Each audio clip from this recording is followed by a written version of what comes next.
we are going to discuss the challenges and opportunities of working with outgroups, and specifically how a leader should strategically try to work with outgroup members. One of the responsibilities in an organization or team is for the leader to include everyone, especially outgroup members.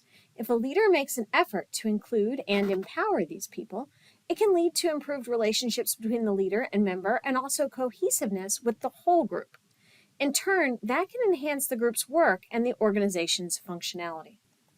I want you to know what an outgroup member is, the positive outcomes of having outgroups, and how they form. You should understand how leaders can use social identity theory in a positive way. You should know why leaders should worry about outgroup members and the strategies leaders can use to handle outgroup members. A specific note within these strategies: understand methods of demonstrating empathy and what LMX theory is, and why positive relationships are so important in an organization. An outgroup member is a person or group of people in a group or an organization who do not identify themselves as part of the larger group. Outgroup members are people who are distinct from the larger group in some ways. Outgroups are common and inevitable. Outgroups can be formed by demographic aspects like sex, age, race, ethnicity, but also more arbitrary distinctions like which BCOM class you're in, which sports team you root for, if you're a pedestrian or a motorist. Some outgroups are fleeting, but others are longer lasting. In leadership communication, when we talk about outgroups in the workplace, we are often thinking about people who may feel disconnected, unaccepted, marginalized, or discriminated against in their team or department. Additionally, they may feel powerless because their ideas or contributions haven't been recognized by the group. Sometimes outgroup members self-exclude. Maybe they don't want to contribute, they don't want to be a part of a group, or they disagree with the vision. But sometimes that's not the case, and the member or members want to be part of the in-group, but they feel excluded or marginalized for some reason. Take a second to think about when you've been part of an outgroup. It could be in work, a class, or an organization. Why do you think that happened? How did it make you feel? Did others try to include you in the group? We'll talk about the detrimental aspect of outgroups later in this lecture, and there are many, but it is important to recognize the value and positive outcomes of having outgroup members. People who don't identify with the group or differ in goals can help prevent groupthink, as they might offer new perspectives or actively go against the group opinion. Additionally, outgroups can help bring up uncomfortable truths or help in-group members see their biases and why an outgroup feels disconnected or unaccepted. As leaders, we should make efforts to listen to and respond to all group members. Our textbook author, Peter Northouse, in video 10.1, talks about how good leadership is about moving people towards a goal, but not at the expense of the minority. So doing our best to bring outgroup members into the group and making them feel heard and valued is incredibly important. Text is a good overview of how outgroups form. In that section, Northouse mentions social identity theory, SIT, which is a theory psychologists and communication researchers use to explain that outgroups sometimes develop because people feel like they cannot identify with the in-group members in terms of beliefs, norms, or values.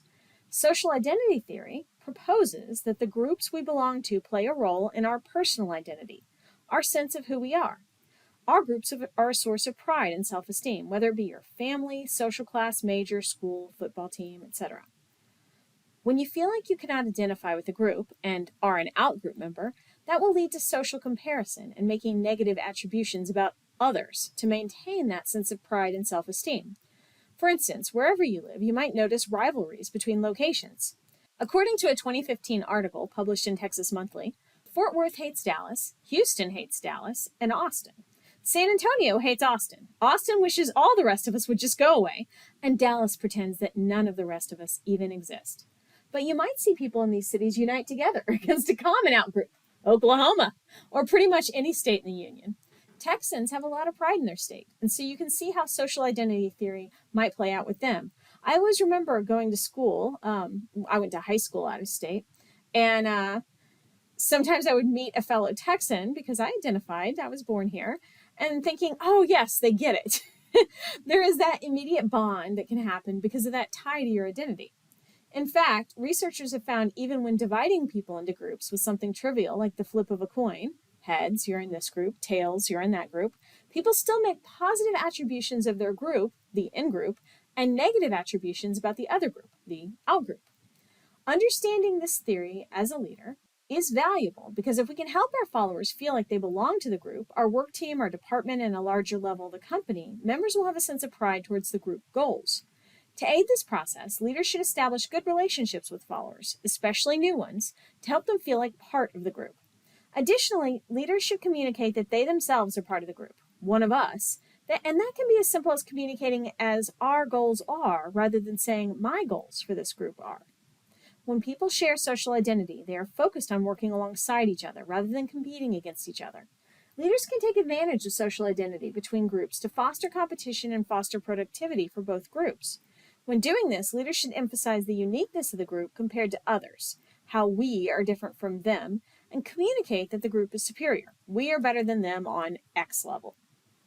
This in-group, out-group competition could be on a company level. For instance, if you've seen the American television show The Office, well, there's the British one, but I'm talking about the American one. You often hear characters emphasize their customers' company service over big chains like Staples. This competition can also be on a branch level. So to use The Office again, you often hear the characters in the Scranton branch talk about other branches in the company. A leader could utilize those distinct groups to foster a competition and seeing who can get the most sales. However, when companies use in-groups or out-groups to foster productivity internally, leaders need to be careful not to vilify other departments and branches. Since you're in the same company, you'll still have to work with them on some level. Now that we've explored some of the benefits or uses of outgroups, let's look at the negative impacts and why, as leaders and followers, we want to be inclusive on teams and avoid outgroups. First, having outgroup members on your team or in your department affects community building. Because outgroup members are either conflicting with or avoiding community, this action detracts from the community being able to use all of its resources to reach a common goal. This can lead to a negative impact on group synergy. As we learned in Chapter 8, cohesive groups benefit from positive energy and can become very high functioning.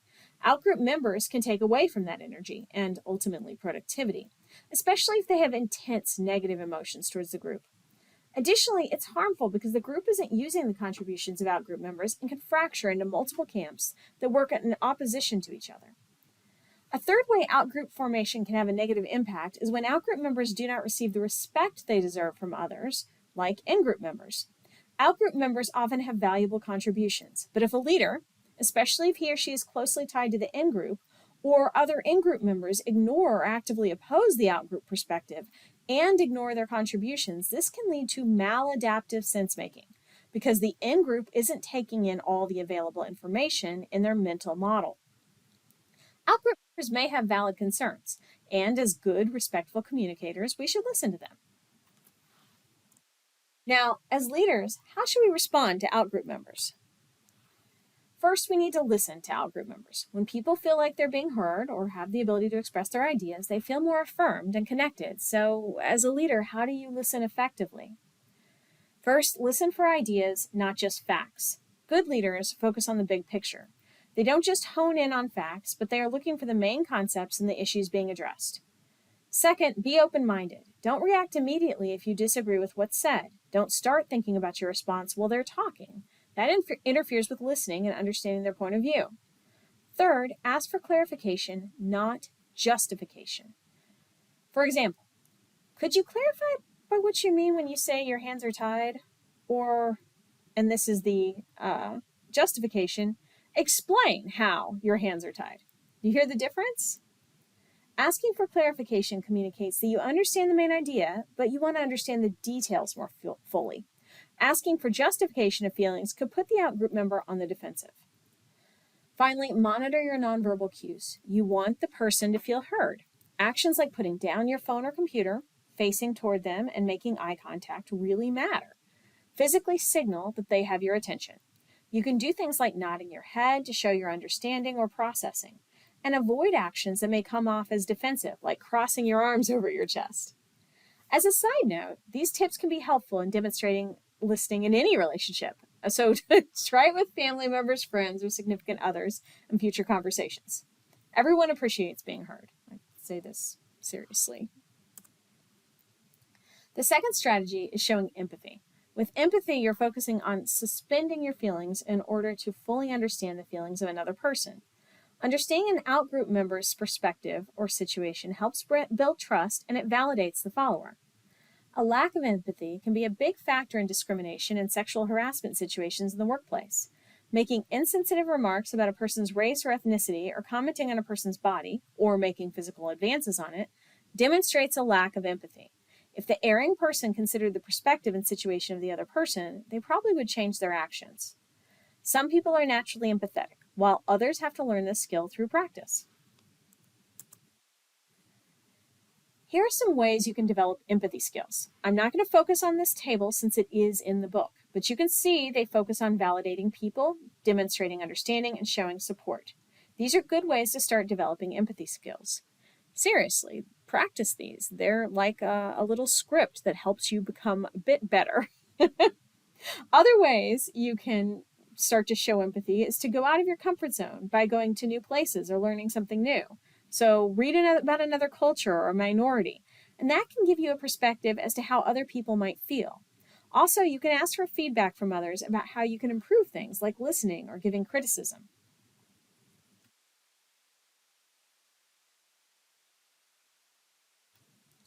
A third way a leader can respond to outgroup members is by recognizing their unique contributions. This sounds a lot like what we learned in diversity and inclusion in the last chapter, right? People want to be recognized as individuals and contributors. Expectancy theory supports this strategy because it says that the first step in motivating others is to let them know they are competent to do their jobs. Acknowledging contributions can motivate people because that acknowledgement is recognition of their efforts.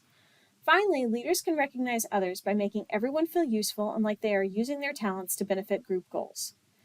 Can you see how this loops back to our chapter on strengths? It would be helpful for a leader to know each group member's strengths because then they can utilize them. This is especially true for members that don't feel like they belong in the group. Paying attention to their contributions can foster a sense of ownership in terms of their work, and they'll know that what they contribute has value. We've learned in previous chapters that there is tension between wanting to be seen as unique or an individual and feeling like you belong in the team. With Strategy 3, a leader can address that part of an individual aspect. Strategy 4 considers that sense of belongingness. As a leader, pay attention to outgroup member cues and respond appropriately. For instance, if you have a new member, do they seem like they're being included in the group? Do they eat lunch with their coworkers? Do they seem comfortable speaking up in meetings? A leader needs to be sensitive to outgroup members' needs and situation and try to respond to them in ways that let them know that they're part of the larger group. The fifth strategy is that a leader should try to create a special relationship with outgroup members. But more broadly, a leader should try to cultivate high-quality relationships with all team members. Leader-member exchange theory, or LMX for short, centers on the relationship quality between the leader and follower, rather than focusing on categorizing people as in-group or out-group members. LMX breaks it down this way. When people have high-quality relationships with the leader, there is more trust in the relationship, and subordinates go beyond their job description, and they'll look for ways to advance the group's goals. In response, leaders give them more responsibilities, opportunities, and time or support. But when people have low-quality relationships with the leader, followers do what's required, but nothing more. Leaders, in turn, don't give them special attention, but treat them fairly and based on the formal contract. When leaders strive to build high-quality relationships with each of their followers, that can maximize not only those one-on-one relationships, but provide benefits for the team and the organization, because everyone feels on equal footing. So how do leaders build those special relationships? First, offer new challenges. Special relationships can develop when a leader challenges outgroup members to be engaged and to try something new. That means giving followers opportunities to take on new roles and responsibilities. Second, if an outgroup member accepts those responsibilities, it is the first step in forging an improved relationship between the leader and that person. A follower may not accept the responsibility and be okay with not having a high-quality relationship or being part of the outgroup. Third, leaders should try to provide mentoring and respectful communication. Don't focus on in-group versus out-group. Instead, try to build trust and respect with all followers, attempting to make everyone in the in-group. This theory loops back to conscious and unconscious biases and warns leaders to avoid letting those biases impact who is invited into the in-group. The outcome of these efforts is the out-group member can feel more validation and connection with the rest of the group. LMX scholars have found a connection between relational quality and personal and organizational effectiveness. Followers with high LMX relationships, meaning good or high quality relationships with the leader, are more satisfied with their jobs than supervisors, more satisfied with the group and organization's communication practices, they have better mental health, and they're more successful in their careers. Beyond the follower, the team gains benefits, which also helps the leader. As a whole, team members are clearer about their roles, more likely to go beyond their job to help others, likely to provide honest feedback to leaders, more productive, and highly motivated.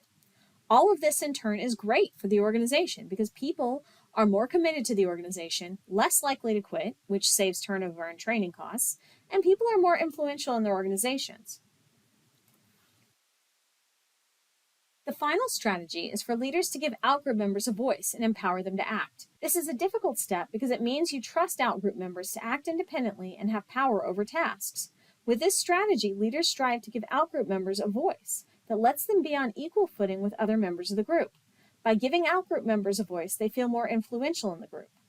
Along with giving a voice, a leader should empower others to act so outgroup members can be more involved and also feel more control of the direction of the group or project. This empowerment involves a lot of trust because it involves relinquishing control. One final note with outgroup members in general is that not everyone wants to be in the in-group. The exclusion might be voluntary due to a number of factors. As a leader, recognizing that can be helpful so you can figure out how much people want to be included and empowered. Here are our study guide questions again. You can see how those questions flow together. You need to know what outgroups are, how they form, the positive and negative impact of them, and how leaders should respond to them. Additionally, pay attention to how social identity theory and LMX theory link to outgroups and leadership communication.